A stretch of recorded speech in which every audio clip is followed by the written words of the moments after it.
ఎక్కడో పోయి కష్టపడుతున్నామని తెలిసి ఈవిడ విజయ అక్క అని తెలిసిన వాళ్ళతో ఒక 2 సెంట్లు దీంట్లో మాకు గ్రాసం వేసి ఇస్తారు. అంటే ఇక్కడ ఎక్కడే కానీ అమౌంట్ అనేది తీసుకోకుండా కేవలం సేవ ఒక్కటే చూపిస్తున్నాం. గోవ్ అంటేనే చాలామంది అయితే ముందుకు వస్తున్నారు, స్వామి మేము డబ్బులు ఇస్తామని. మాకు డబ్బులకు శారీరకంగా శ్రమతో కూడిన సేవ మాది, మీరు చేయాలనుకుంటే అలా చేయండి అని ప్రతి ఒక్కరికి చెప్తున్నాము. చాలా మటుకు అందరూ స్పందించారు. పిల్లలు అయితే మీ ముందు ఖచ్చితంగా పాడాలా అని ఇబ్బంది పెడుతున్నారు, అందుకే మిమ్మల్ని ఇబ్బంది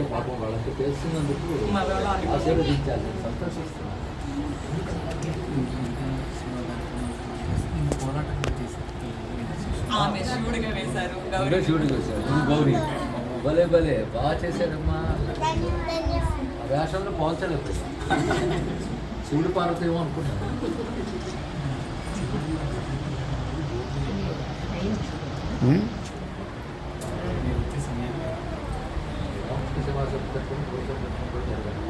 స్వామి వివేకానంద అసలు ఏం చెప్తాడు చాలా మంది